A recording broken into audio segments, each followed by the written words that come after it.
There are 4 career issues that are sufficiently common as to need individual treatment: problems with technical and professional workers, women, dual career couples, and individuals with global careers. Let's take a look. A career is an occupation undertaken for a significant period of a person's life and with opportunities for progress.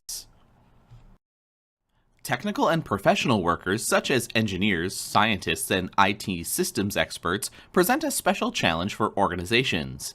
Many of these individuals want to stay in their technical areas rather than enter management, yet advancement in many organizations requires a move into management. Most of these people like the idea of the responsibility and opportunity associated with advancement, but they do not want to leave the professional and technical activities at which they excel. Further, the skills required in management roles are very different than those needed in these technical jobs. An attempt to solve this problem is the dual career ladder, a system that allows a person to advance through either management or a technical professional ladder. Dual career ladders are now used at many firms, most commonly in technology-driven industries such as pharmaceuticals, chemicals, computers, and electronics. A specific concern affecting women is the glass ceiling, the situation in which women fail to progress into top and senior management positions. Nationally, women hold about half the managerial professional positions, but only about 10 to 15% of corporate officer positions. Inflexible benefits about women's roles and placement in the workplace are some of the possible causes of this gap. As the number of women in the workforce continues to increase, particularly in professional careers, so does the number of dual career couples.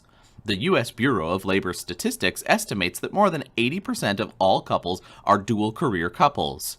Many members of dual career couples are both employed in management, professional, and technical jobs.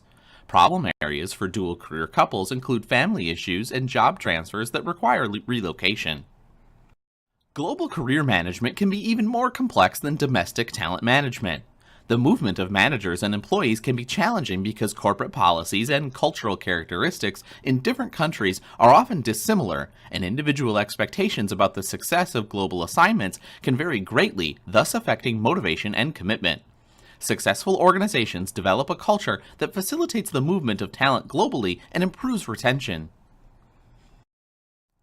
The issue of repatriation is a process that involves planning and training for the reassignment of global employees back to their home countries. After expatriates return home, they often no longer receive the special compensation packages they had been available to them during their assignments.